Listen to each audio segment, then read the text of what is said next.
and welcome to Perspective. Tonight we track US President Donald Trump's major Asia tour, a diplomatic comeback at reshaping America's trade relations and easing tensions with China. But as Trump lands in Asia, one key player is noticeably absent.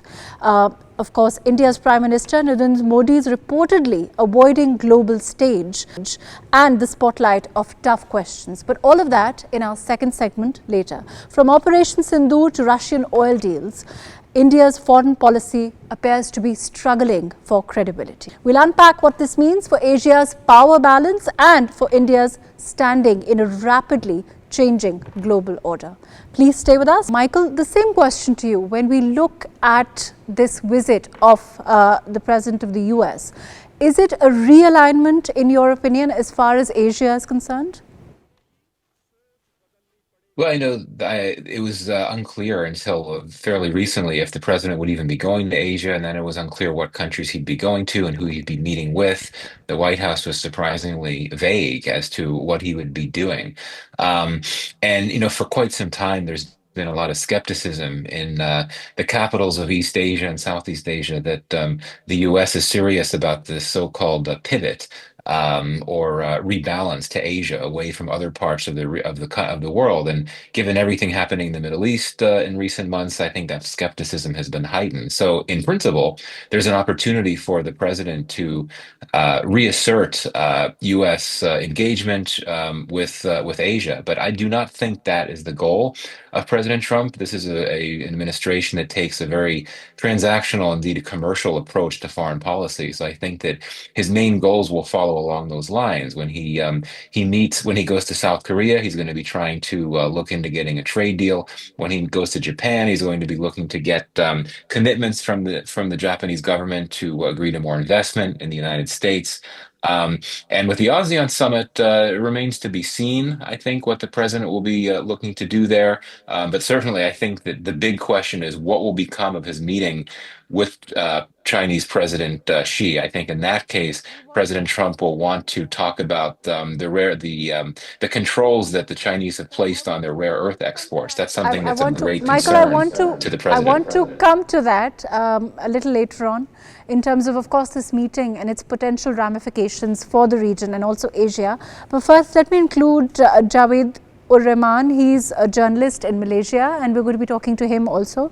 Javaid, as far as this visit is concerned, in terms of Malaysia itself, and of course the fact that this is going to be at least a decade later in terms of a US president visiting Malaysia, how is it being looked at domestically and in the light of course, the relationship of US and Malaysia itself also, in the background of this summit, of course? Assalamu alaikum. Thank you. Actually, this is Donald Trump's visit, a very rare visit of US presidents to Malaysia after 11 years. When in 2014, Barack Obama visited Malaysia. This visit is very significant time because Malaysia is a very solid voice in favor of Gaza, and Donald Trump has announced his peace plan for Gaza.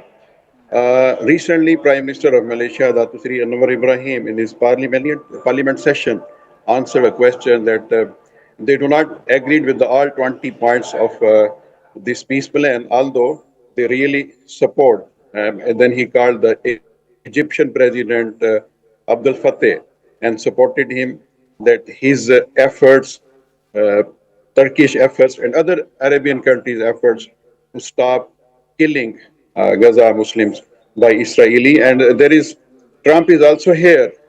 In July, there was ceasefire between Cambodia and Thailand, and it was mediated by the Prime Minister of Malaysia, Datuk Seri Anwar Ibrahim.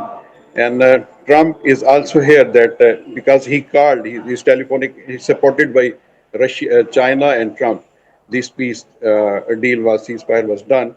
I spoken at that time with the Home Minister of Malaysia, who was also one of the mediator with this ceasefire. After many decades, they stopped killing thousands of innocent people. So Donald Trump will be here to witness the ceasefire treaty between the two presidents, Cambodia and Thailand, and Donald Trump, is taking the credit of peace president of the world, peace leader of the world. And other than that, Chinese President Xi Jinping is not attending this summit. Rather, instead, his prime minister is attending, and Russia's president also not attending. His deputy president is attending, and the other countries are regional countries, Southeastern countries. Apart from that, Australia, Canada, and these leadership is also attending this summit. So it will be a very diplomatically very, very interesting and regionally very important ASEAN summit at this because Malaysia is chairing the ASEAN Summit 2024 and Anwar Ibrahim, the Prime Minister. Let me come back to you and then we'll talk more about what this means on the domestic and both international front for Malaysia. But let me go to Michael again. Michael, in terms of Malaysia positioning itself as a neutral bridge between Beijing and Washington, do you think it's sustainable? Also, in terms of whether it's going to be a balancing act for smaller nations, of course, in terms of great power competition as the world looks at it?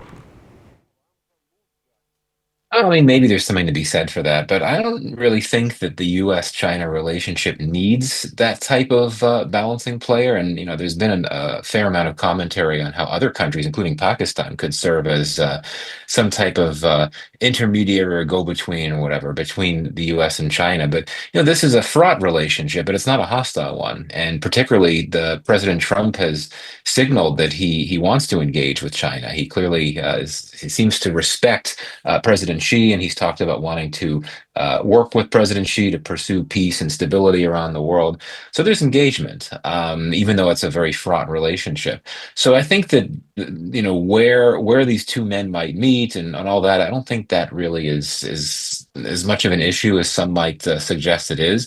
For me, I'm going to be really trying to get a sense as to what are the main takeaways from this encounter between the two leaders, particularly from the U.S. side, because there's a lot of confusion about what the Trump administration wants to do in its policy toward China. As I said, President Trump has signaled positivity toward China, but at the same time, he's also been very critical and clearly wants to continue this very intense economic competition with China. So will something come out of the meeting? Will they decide to do something? Will they reach some type of understanding?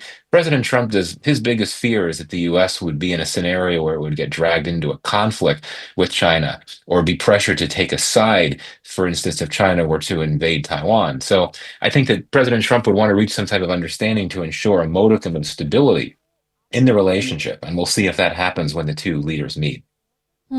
In terms of tariffs, for example, do you think that, you said that, of course, it's unclear where the U.S. wants to take this relationship. Do you think that there's a chance that there can be, a significant change there from the U.S. in terms of what happens, of course, after this meeting? And it'll certainly be, a starting point in that sense, right? Yeah, I mean, absolutely. The tariff issue, I'm sure, will be front and center in the meetings. Though, again, as I said before, the rare earth issue will be an even bigger priority for President Trump. But I think that if you look, China's economy has a lot of leverage because of how powerful it is. And I think that's given pause to the administration. Yes, it has imposed high tariffs on China, but it could have imposed even higher ones. And I think that even President Trump, who takes obviously a very hardline position on trade, he, I think, would want to exercise restraint in terms of how far the U.S. might be willing to go to try to punish China for its tariffs. So I think that we're not. So yes, I think that he'll want to try to ease tensions with China on the trade front, but at the same time, he may be willing to give more space to China and not expect as many concessions from China as he would from other countries, including India for that matter, that just don't have that type of leverage and don't have that capacity to for instance, make it difficult for the world to access rare earths and critical minerals, which is obviously something the Trump administration is very interested in. But in terms of the relationship, do you think that is also, of course, the background of why, the U.S., it has necessitated, this kind of an engagement between the U.S. and China, because they've realized that perhaps, India, like you said, cannot offer them the advantages, of course, that a broader, a more, a stronger relationship in that sense with China can?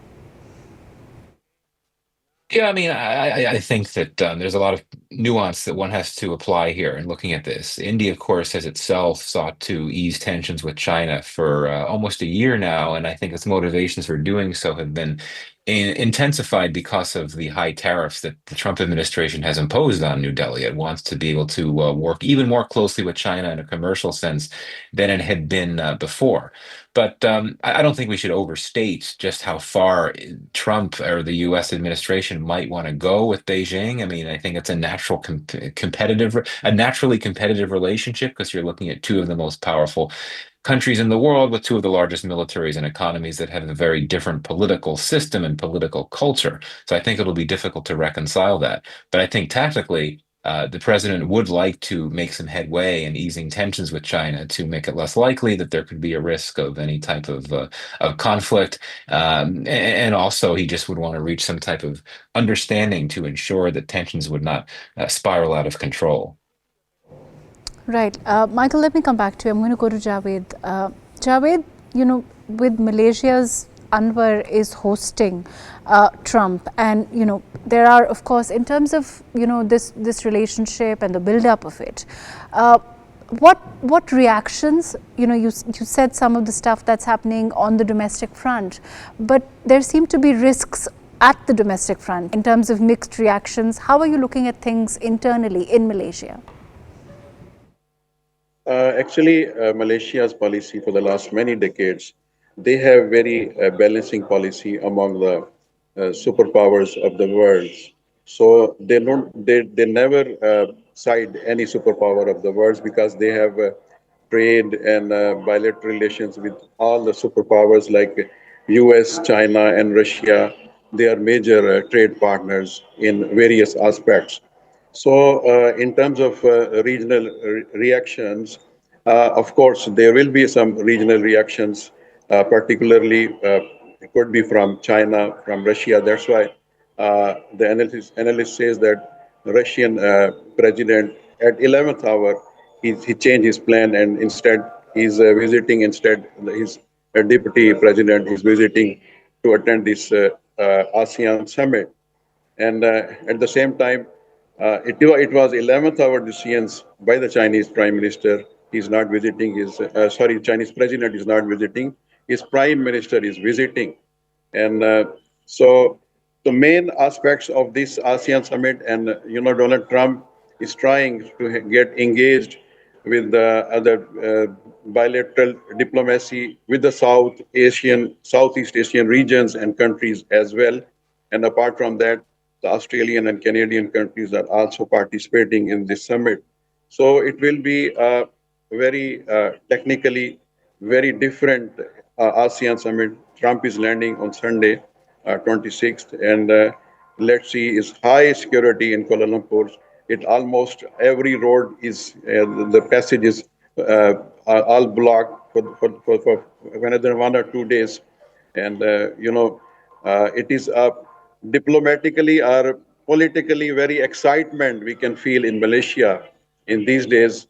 Not only Trump is visiting, but the all major superpower leaders are attending the summit, and there might be people are changing, some changing in the new world order as well in this summit. Yes. Uh, what about Anwar? What about Malaysia's border issues, and of course, the potential for a US mediation role also? How do you look at those? Actually, US is one of the very important trade partner and bilateral relation partner with Malaysia. And Prime Minister Anwar Ibrahim is trying to balance his visit, and Malaysia is emphasizing his visit is a US ASEAN summit visit. It's not a solely visit of any US president for the bilateral relations. So to balance this, mixed reactions from the regional countries and the analysts. So Malaysia is emphasizing that this is a purely ASEAN summit visit of any US president to Malaysia. And at the same time, they want to balance the relation with the other superpowers. So you can see you can witness for the last many decades, we can see Malaysia is just quietly silent. They do not side any superpowers for any matters globally. But in Malaysia, always raise its voice for the global peace. Even during the visit of Pakistani Prime Minister to Malaysia, the Anwar Ibrahim says that there should be peace between India and Pakistan as well. Right, fair enough. Thank you so much, Anwar. Thank you for joining us today. Thank you for your very valuable input, Javaid Ur Rehman. Thank you for being with us. I'm going to go to Michael again. Michael, in terms of the situation at this time with regard to US, India, this engagement with China, how is India going to be looking at it in terms of the build-up? And of course, later we'll be talking about the fact that, of course, we don't see the Indian Prime Minister on the scene at all. And in terms of his engagement with the US, in terms of, where the US President is, there seems to be, they don't seem to be finding themselves in proximity. So in terms of that, how are you looking at things with regard to US, China, and US, India? Yeah, so there's several things.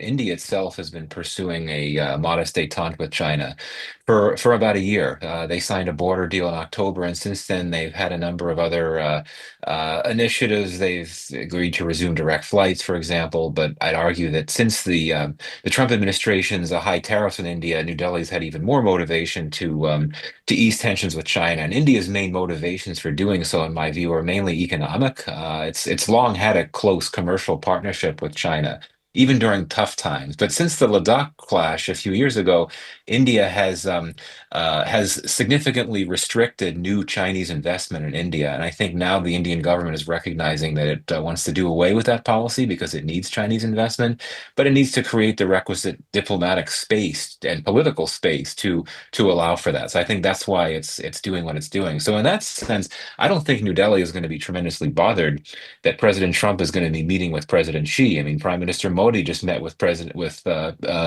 Xi several weeks ago. I think the bigger question gets to the strategic orientation of the U.S.-India relationship, right? It's a multifaceted partnership with a lot going on, but the rationale for strategic partnership has been rooted in this view, which has long had strong bipartisan support in DC, that India is an important partner for the U.S. to help it counter China. But if both of them, and especially India, are looking to ease tensions with China, well, what does that mean for the strategic dimensions of the relationship? But that said, I said there's a natural competitive relationship between the US and China. I think the India-China relationship is naturally competitive as well, and naturally fraught, obviously because of China's alliance with Pakistan, but also because of the border, which continues to be disputed between India and China, and there's a lot of mistrust there. So I guess my bottom line is that we shouldn't overstate any of these recent developments, but I think it's still, my view is that the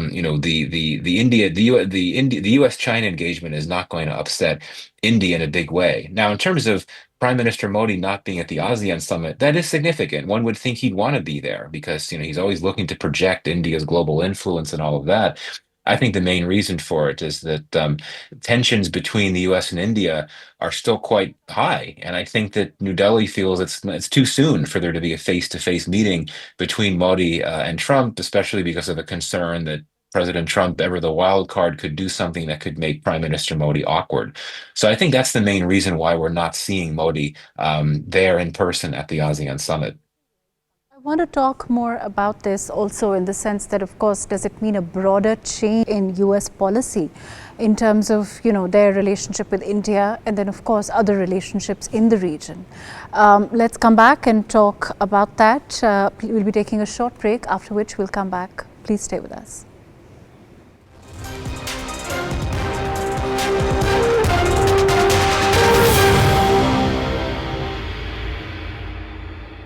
Welcome back. We have with us Syed Muhammad Ali. He is a security analyst. We'll be talking to him about, of course, the recent absence of the Indian Prime Minister on the global scene, so to speak. In terms of, Syed, how do you see this? In terms of course, there's a lot that is being said absence of Modi from these global platforms? You know, are there an attempt to avoid scrutiny? You know, also as far as over Operation Sindoor or Russian oil deals. There's a lot, you know, in terms happening, of course, in the back door, in terms of in the background also. But how do you look at this lack of absence from Modi? Thank you for having me. I think it is quite meaningful and it is quite significant that Prime Minister Modi is conspicuous by his absence at a very important international event. And I think there are three reasons for that. First off, I think the upcoming Bihar elections are really on his mind, and he thinks that if he appears at an international event and he's asked tough questions from the world leaders and world media, that could be politically costly for him at home in the upcoming Bihar elections. Because you know very well that the Indian opposition and former diplomats, strategic thinkers are very critical of the Modi administration, especially regarding their attack against Pakistan in May this year, and how the Modi administration has handled not just the defense policy, but also its foreign policy. Secondly, you would recall that in order to blame Pakistan, they sent a worldwide diplomatic initiative, which also did not succeed. And at the third level, in the economic domain, you know very well that India is having very serious problems in terms of trade tariff with the US. And India considers US as one of its major trading partners and has an export of more than $87 billion to the US, which is facing serious threats in the days to come.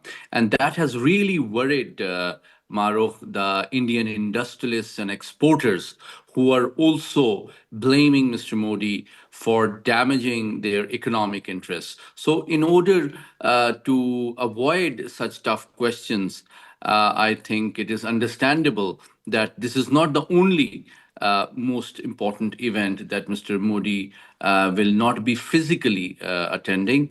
But you would also recall that President Trump invited him on his way back from the G7 summit in Canada.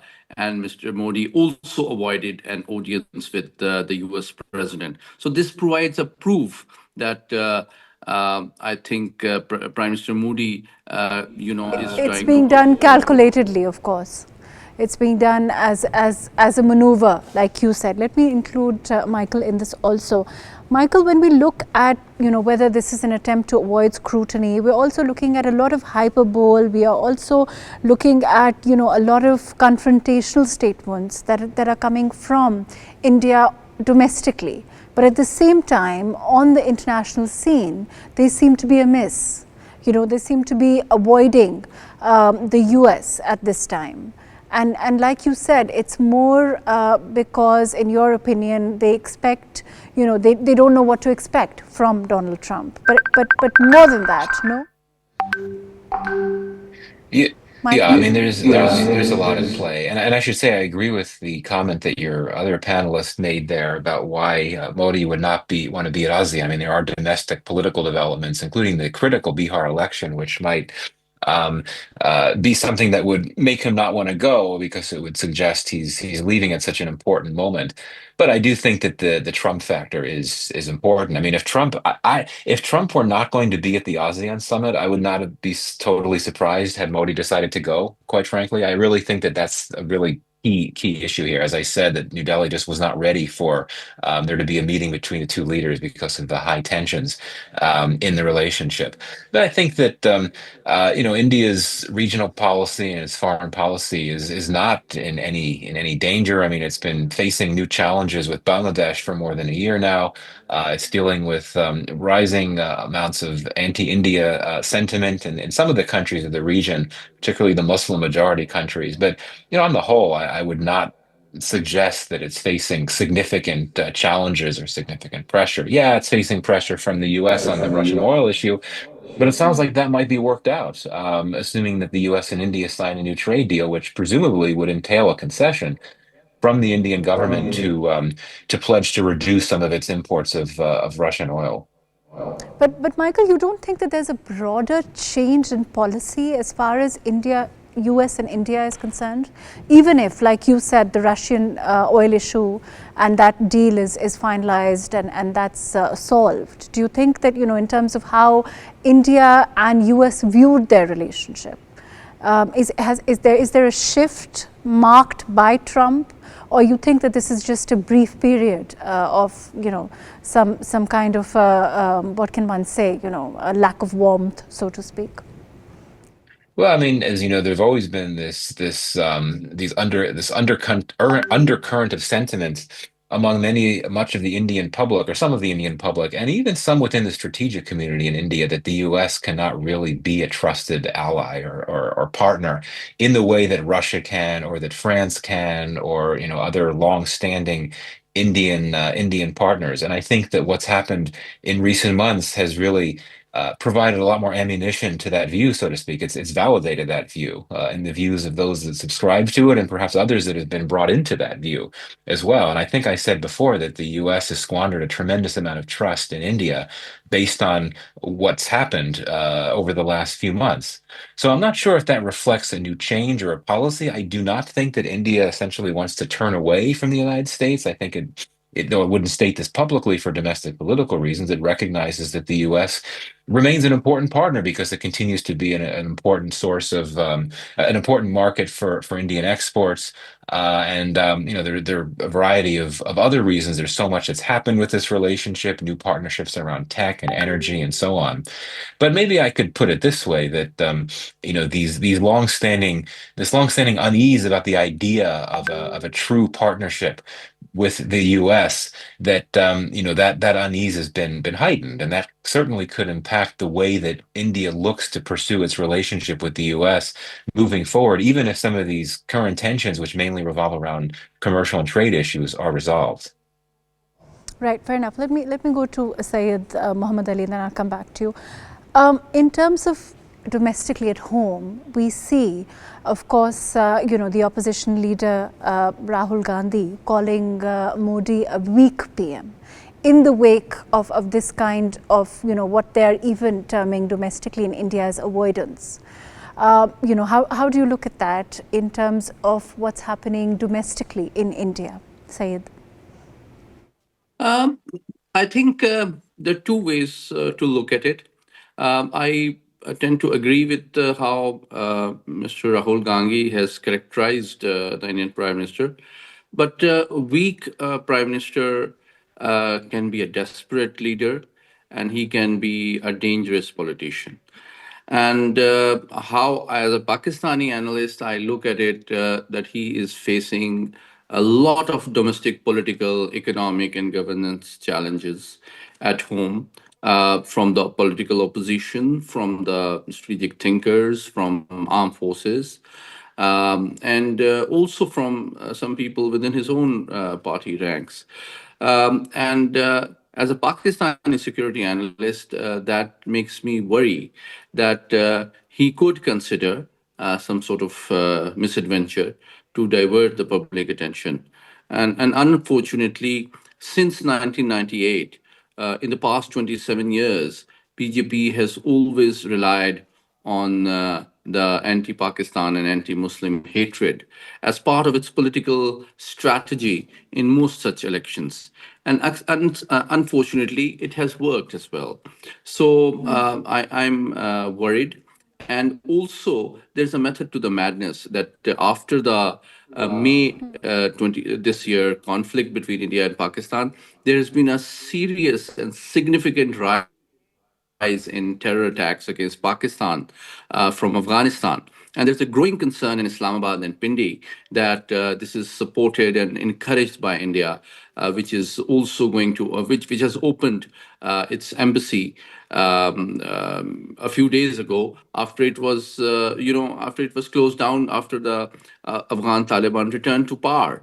And there's a growing sense of concern in Islamabad that instead of joining Pakistan in the regional connectivity, geo-economic projects to uplift the situation of common Afghans, the Afghan Taliban seem more interested in working and building its security relations with India to work as a proxy for Indian interests in this region. Now, this is something which is really concerning for Pakistan, and I think it will figure tomorrow in the working level talks that Pakistan will hold with the Afghan Taliban in Turkey tomorrow.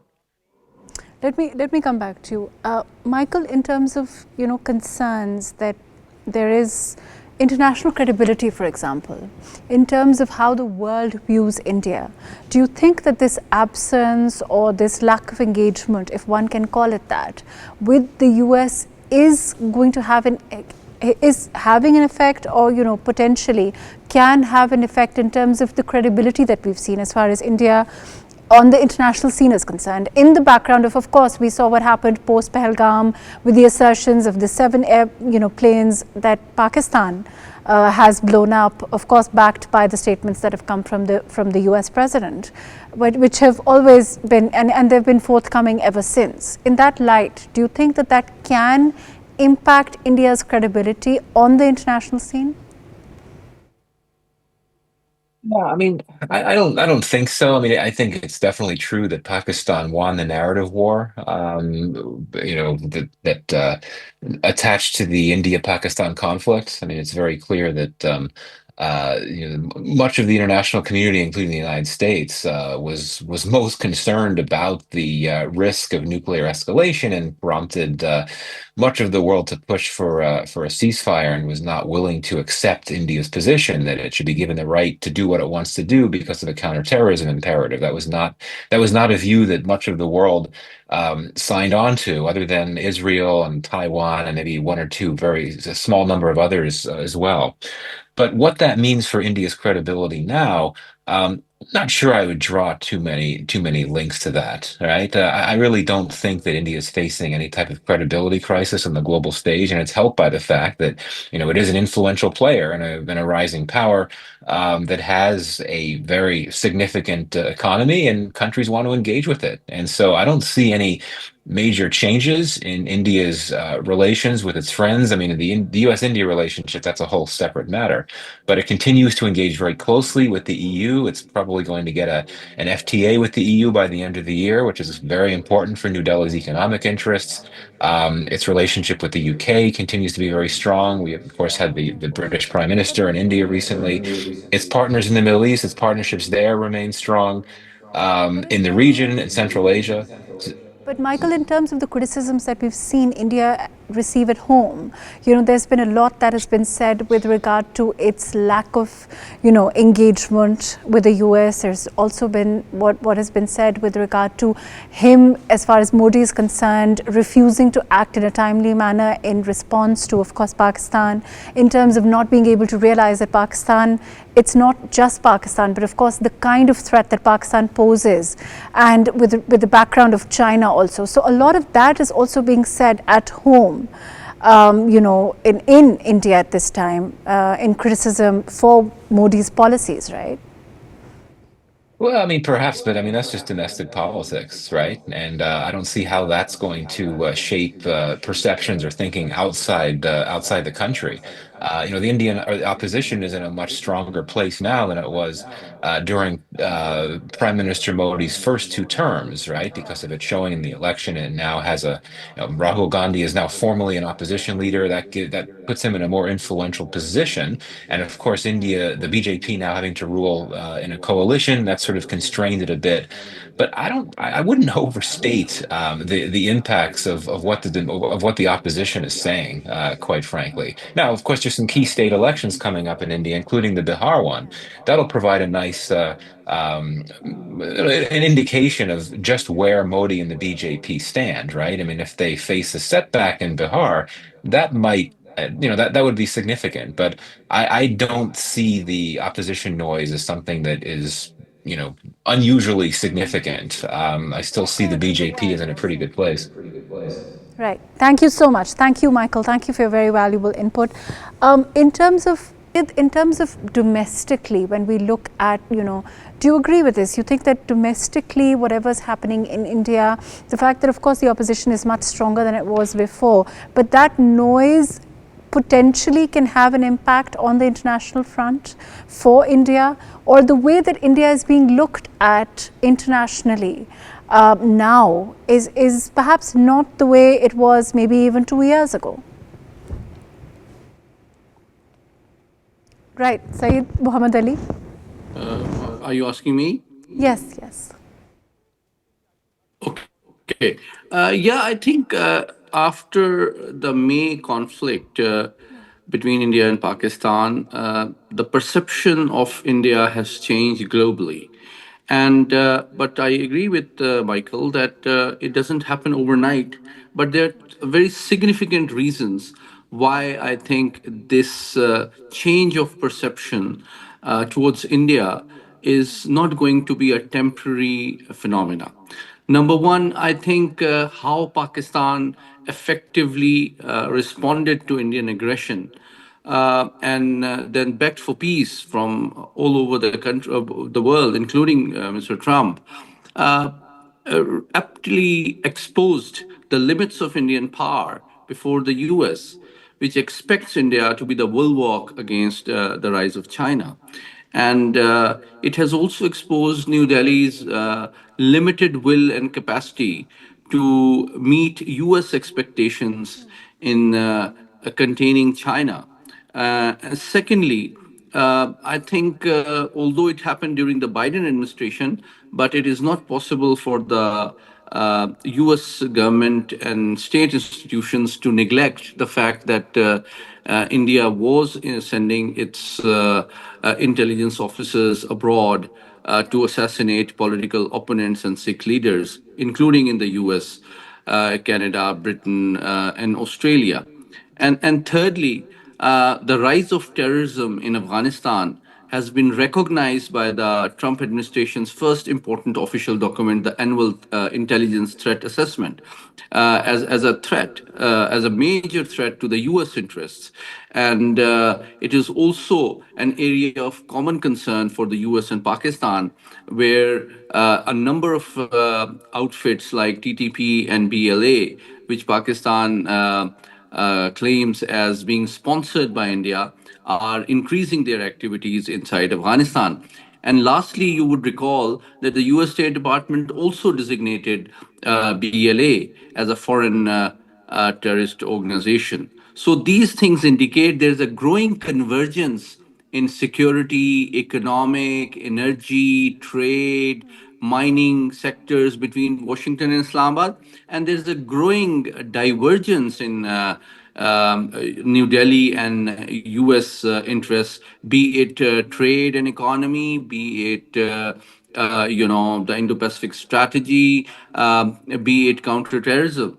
And also, I think in the heart of heart, the US is more understanding of the limits of Indian commitment towards promoting US interests in this region, particularly against China. Because whenever President Trump sort of threatened greater tariffs instead of willing to negotiate it, the Indian leadership was more keen to engage with China and Moscow, which obviously has reduced US trust in India as a reliable partner.